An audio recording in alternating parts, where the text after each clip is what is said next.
Assalamualaikum warahmatullahi wabarakatuh. Salam guru penggerak, bergerak, tergerak, menggerakkan. Pada kesempatan kali ini, saya akan menyampaikan koneksi antar materi modul 2.2 tentang pembelajaran sosial emosional. Perkenalkan, nama saya Sri Wahyuni, CGP Angkatan 7 dari SDIT Nidaul Hikmah Salatiga. Saya didampingi oleh Bapak Muhammad Kusdi sebagai fasilitator dan Ibu Rohana Dewi sebagai pengajar praktik. Sebelum mempelajari modul ini, saya berpikir bahwa pembelajaran yang saya lakukan sudah sesuai dengan proses pembelajaran yang pernah saya pelajari, baik dari sisi metode maupun strategi. Kemudian pembelajaran itu saya mulai dari apersepsi, di mana hal itu saya lakukan untuk mengaitkan materi yang akan saya sampaikan dengan materi yang sudah dimiliki oleh peserta didik. Kemudian memberikan penyegaran kepada peserta didik melalui ice breaking untuk mengembalikan kesegaran, kefokusan peserta didik pada proses pembelajaran. Namun, setelah mempelajari modul ini, ternyata apa yang sudah saya lakukan merupakan salah satu pembelajaran sosial emosional. Akan tetapi, pada langkah awal masih perlu adanya penambahan langkah yang lebih baik lagi. Antara lain, perlunya saya melakukan kesadaran penuh pada diri saya maupun peserta didik agar dapat mencapai titik kefokusan dalam belajar sehingga dapat menghasilkan pembelajaran yang bermakna. Berkaitan dengan kebutuhan belajar dan lingkungan yang aman dan nyaman untuk memfasilitasi seluruh peserta didik di sekolah agar dapat meningkatkan kompetensi akademik maupun kesejahteraan psikologis atau well-being, ada 3 hal mendasar dan penting yang akan saya pelajari. Antara lain, konsep pembelajaran sosial dan emosional berdasarkan kerangka kerja Kelsey, pembelajaran konsep kesadaran penuh atau mindfulness, dan kesejahteraan psikologis atau well-being itu sendiri. Saya akan jelaskan satu persatu mulai dari pembelajaran sosial dan emosional berdasarkan kerangka kerja Kelsey.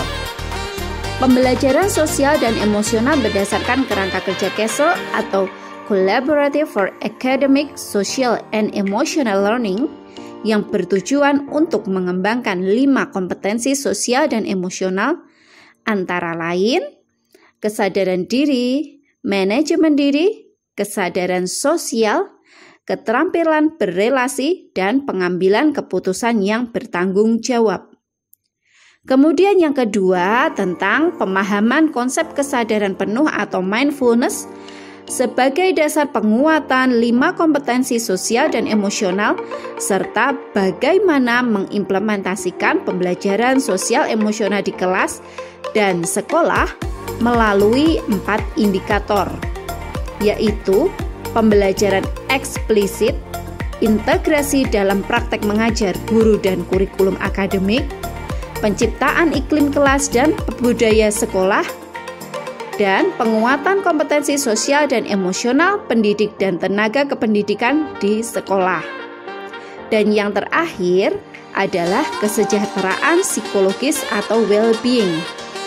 Dengan memahami ketiga hal tersebut, penerapan kompetensi sosial emosional baik pada peserta didik maupun pada guru dapat terlaksana dengan baik karena pembelajaran sosial emosional merupakan suatu sistem yang saling terkait.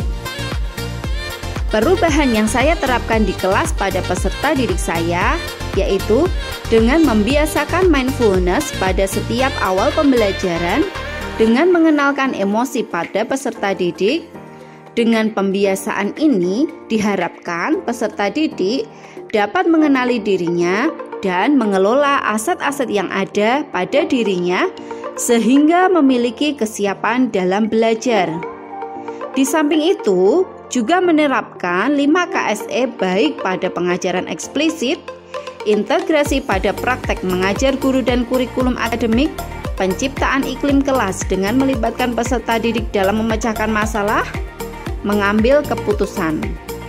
Dengan penerapan tersebut, anak mencapai well-being sehingga tujuan pendidikan dapat tercapai. Perubahan yang saya terapkan pada rekan sejawat yaitu dengan berusaha untuk menumbuhkan rasa percaya pada teman sejawat sehingga dapat mendukung teman sejawat dalam menerapkan kompetensi sosial emosional dalam peran dan tugas sebagai guru dengan peduli kepada mereka. Selalu belajar merefleksi kemampuan sosial emosional pribadi dan berkolaborasi dengan teman sejawat untuk menciptakan struktur komunitas dalam penerapan pembelajaran sosial emosional dengan menyamakan persepsi tentang kompetensi sosial emosional sehingga dapat tercipta lingkungan sekolah yang aman dan nyaman, yaitu lingkungan yang membangun persepsi bahwa setiap orang memiliki kompetensi yang berbeda-beda dan perbedaan itu dapat saling melengkapi, bukan untuk menyaingi. Dengan penguatan KSE, pendidik menjadi teladan, berkolaborasi, dan saling belajar sehingga mampu membantu murid menemukan jati diri dan mengembangkan potensinya. Pembelajaran sosial emosional ini tidak dapat berdiri sendiri, sebab pembelajaran sosial emosional ini merupakan pembelajaran yang dilakukan secara kolaboratif oleh seluruh komunitas sekolah. Proses kolaborasi ini memungkinkan anak dan orang dewasa di sekolah memperoleh dan menerapkan pengetahuan, keterampilan, dan sikap positif mengenai aspek sosial dan emosional agar dapat apa? Yang pertama, dapat memahami, menghayati, dan mengelola emosi atau dikenal dengan kesadaran diri. Yang kedua, dapat menetapkan dan mencapai tujuan positif atau dikenal dengan pengelolaan diri. Yang ketiga, dapat merasakan dan menunjukkan empati kepada orang lain atau dikenal dengan kesadaran sosial.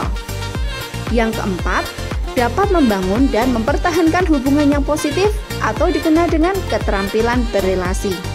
Dan yang terakhir, membuat keputusan yang bertanggung jawab atau pengambilan keputusan yang bertanggung jawab. Di sini saya akan mencoba untuk menjelaskan sedikit tentang kelima aspek tadi. Yang pertama yaitu kesadaran diri. Kesadaran diri merupakan kemampuan untuk memahami perasaan, emosi, dan nilai-nilai diri sendiri dan bagaimana pengaruhnya pada perilaku diri dalam berbagai situasi dan konteks kehidupan. Yang kedua yaitu manajemen diri. Manajemen diri ini merupakan kemampuan untuk mengelola emosi, pikiran, dan perilaku diri secara efektif dalam berbagai situasi dan untuk mencapai tujuan dan aspirasi. Yang berikutnya yaitu kesadaran sosial, yang artinya di sini adalah kemampuan untuk memahami sudut pandang dan dapat berempati kepada orang lain, termasuk mereka yang berasal dari latar belakang, budaya, dan konteks lainnya yang berbeda-beda. Yang keempat yaitu tentang keterampilan berelasi. Keterampilan berelasi ini yang dimaksudkan adalah kemampuan untuk membangun dan mempertahankan hubungan-hubungan yang sehat dan sportif. Dan yang terakhir, pengambilan keputusan yang bertanggung jawab. Di sini yang dimaksudkan adalah kemampuan untuk mengambil pilihan-pilihan membangun yang berdasar atas kepedulian, kapasitas dalam mempertimbangkan standar-standar etis dan rasa aman, dan untuk mengevaluasi manfaat dan konsekuensi dari bermacam-macam tindakan dan perilaku untuk kesejahteraan psikologis atau well-being diri sendiri, masyarakat, dan kelompok. Pembelajaran sosial dan emosional dikembangkan dengan menggunakan pendekatan kesadaran penuh mindfulness sebagai dasar penguatan 5 kompetensi sosial dan emosional yang akan memunculkan perasaan tenang, stres berkurang, pikiran menjadi jernih, dan fokus serta menjadi semangat dalam belajar yang akan mewujudkan kesejahteraan psikologis atau well-being itu sendiri. Modul pembelajaran sosial emosional ini memiliki keterkaitan dengan modul pembelajaran sebelumnya. Pembelajaran sosial emosional merupakan langkah untuk mewujudkan well-being sehingga pada komunitas sekolah akan terwujud sekolah yang nyaman, aman, dan akan tercapai kebahagiaan dan keselamatan anak yang setinggi-tingginya sesuai dengan yang diamanatkan Ki Hajar Dewantoro. Untuk mewujudkan pembelajaran sosial emosional, peran guru sangatlah penting. Guru dapat menumbuhkan nilai dan perannya dalam mengelola kompetensi sosial dan emosi anak, sehingga nilai kemandirian dan pembelajaran yang berpusat pada murid, serta peran guru penggerak sebagai pemimpin pembelajaran dan mendorong kolaborasi dapat tercapai dan berjalan seimbang. Hal ini merupakan langkah untuk mewujudkan visi terciptanya profil pelajar Pancasila melalui proses pembelajaran tentang kesadaran diri, manajemen diri, kesadaran sosial, kemampuan berelasi, serta pengambilan keputusan yang bertanggung jawab. Pembelajaran sosial emosional ini dapat mengontrol kita untuk menciptakan budaya positif di sekolah dengan memandang perbedaan individu melalui pembelajaran berdiferensiasi. Demikian yang dapat saya sampaikan. Terima kasih, salam dan bahagia. Wassalamualaikum warahmatullahi wabarakatuh.